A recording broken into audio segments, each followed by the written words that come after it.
Good morning to each and everyone. Good morning also to our viewers on YouTube.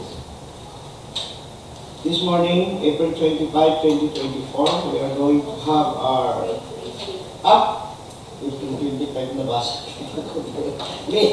I'm sorry, galutong boy.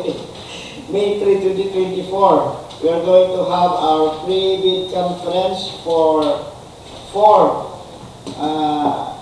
civil works projects. But beforehand, I would like to acknowledge the presence of everybody inside this conference room.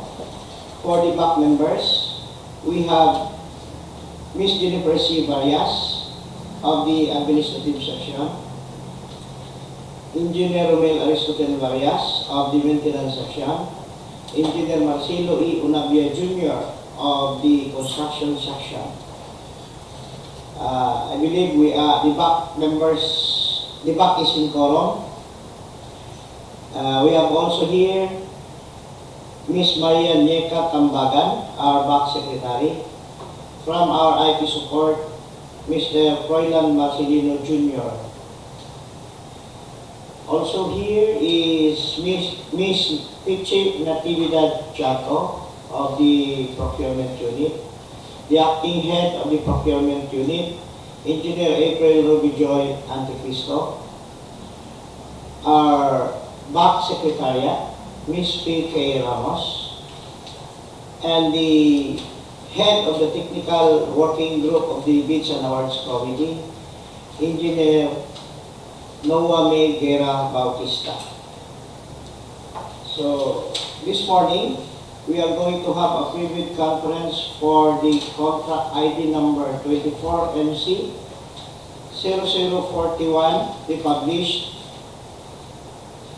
construction of revetment along Marbol River Station 22 plus 600 with Station 23 plus 000, right side, Barangay, New Cebu, President Roxas, Cotabato, with an ABC of 49 million and contract duration of 289 calendar days. The 24MC 0100, construction of Rainwater Collector System, RWCS, Cluster 1, all in North Cotabato, with an ABC amount of 2,895,000 pesos and contract duration of 90 calendar days. The 24MC 0101, repair maintenance of DILG Building Bureau Fire Protection, Magpet Fire Station Building, Poblacion, Magpet, Cotabato, with an ABC amount of 1,499,029 pesos and 66 centavos, with contract duration of 75 calendar days. The last one is the 24MC 0102, repair maintenance of Bulatukan River Revetment 5, Kisante, Makilala, Cotabato, kilometer 1598 plus 789 to kilometer 1599 plus 283, with an ABC amount of 3,999,350 pesos and 37 centavos, with contract duration of 75 calendar days.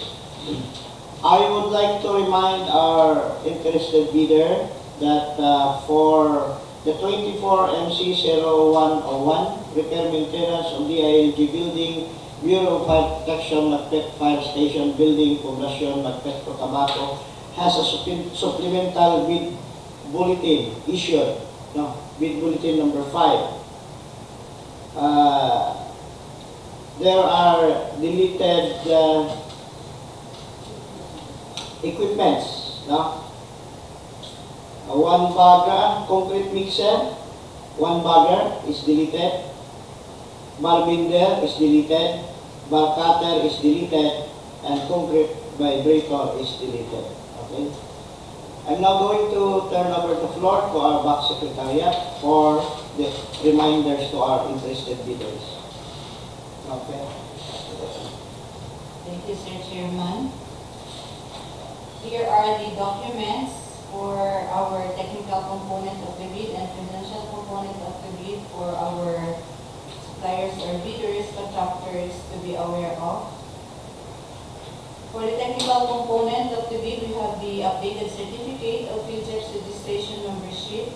If not enrolled in the CWA, updated pickup license and registration, statement of all ongoing government and private contracts, single largest completed contract or the SLCC, NFCC computation and statement of total assets and liabilities, the audited financial statement, if joint venture with special pickup license and joint venture agreement, if applicable, if already enrolled in the CWA, eligibility documents to be updated, if any, the bid security, the project requirements as to organizational chart for the contract, list of contractors' key personnel, and list of major equipment. We have also the omnibus statement and the last certification as to key personnel per DEO number 9 series of 2012. For the financial component of the bid, we have the bid form, bid prices and the bill of quantities, the detailed estimates, and the cash flow by quarter. We also have the following reminders to our bidders. 1. Certificate of PhilJEP's registration shall be updated with the current and updated Class A eligibility documents covered by Section 8.5.2 of the 2016 revised IRR of RA 9184. Example, the registration certificate, the mayor's or business permit, tax clearance, pickup license and registration, and the audited financial statements. If these documents are not updated, otherwise shall result in the automatic suspension of the validity of its certificate of platinum registration and membership as per DPWH Resolution number 15-2021. The bidder can edit, update, and generate the updated certificate immediately. For the assigned key personnel of the contractor, that it is indicated under the bid data sheet of the bidding documents that he or she must be different person assigned in the contract to be bid and not the same person holding its key position. The PRC ID and the tax ID of the key personnel must be updated in clear copy. GPPB Resolution number 16-2020 approving the circular and the guidelines in the preparation of the simplified bidding documents for goods and infrastructure projects and submission of the required forms for the procurement of goods, infrastructure projects, and consulting services with related amendments to the 2016 revised IRR of RA 9184. The required forms are already included in the bidding documents as the omnibus statement has 10 statements. For DEO 36 series of 2015 dated March 11, 2015, disclosure of ongoing contracts by prospective bidders for the DPWH infrastructure contracts. The bidder shall use the form DPWH-J. We are already familiar with this. It is a statement of all its ongoing and completed government and private contracts, including contracts awarded but not yet started, if any, whether or not similar in nature and complexity to the contract to be bid within the period provided in the bidding documents. Non-compliance with the provisions of this order shall make the concerned bidders liable to the penalties under Section 65.3 of our RA 9184-IRR and to the administrative sanctions under Section 69 of our RA 9184-IRR.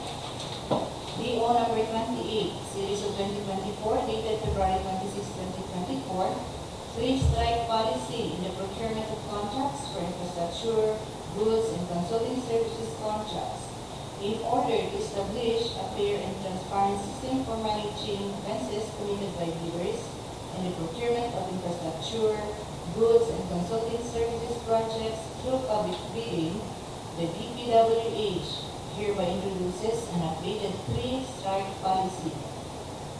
This policy is aimed at enforcing adherence to the procurement guidelines stipulated under Section 69.1.I of the 2016 Revised Implementing Rules and Regulations of the Public Act 184.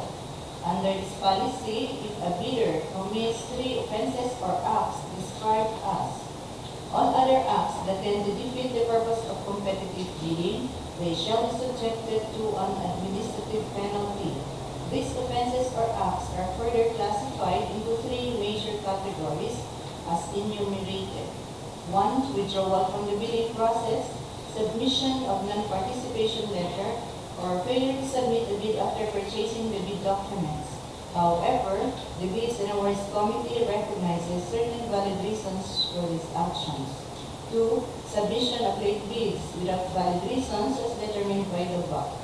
Exceptions will be considered under extraordinary circumstances such as force majeure. This refers to unexpected and unavoidable external events that impede or prevent a bidder from timely bid submission as defined in Article 1174 of the Philippine Civil Code. And third, submission of patently insufficient bid.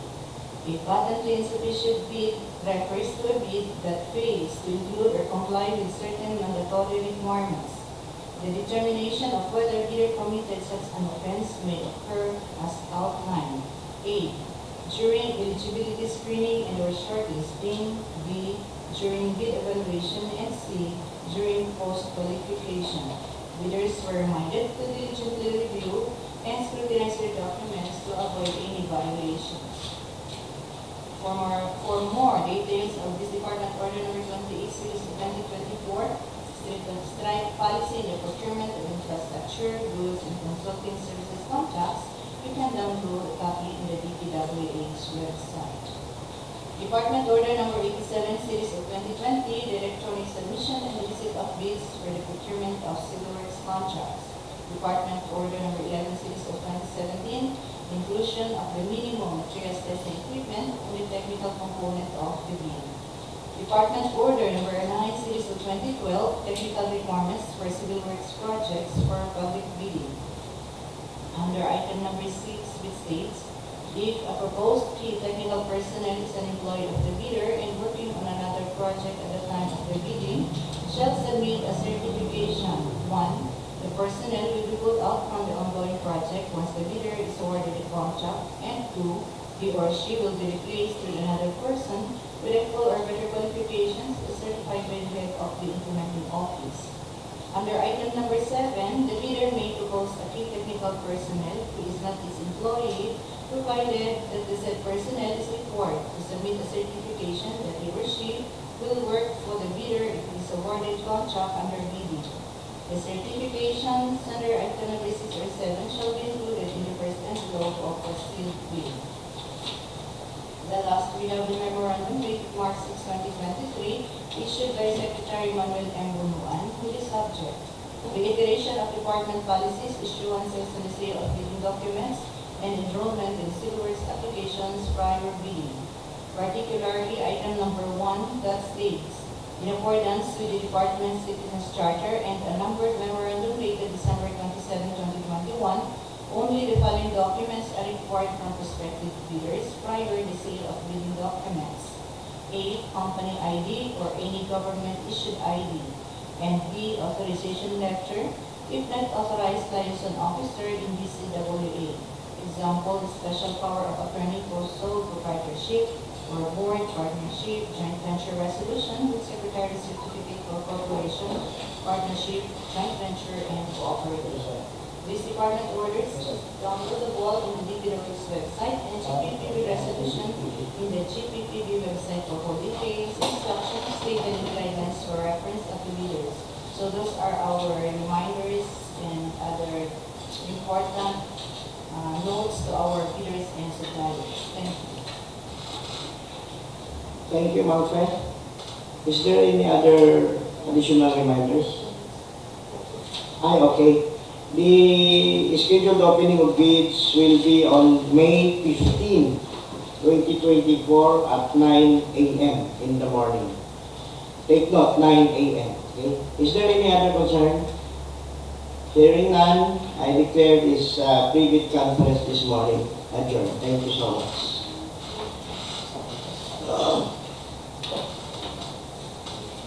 Naka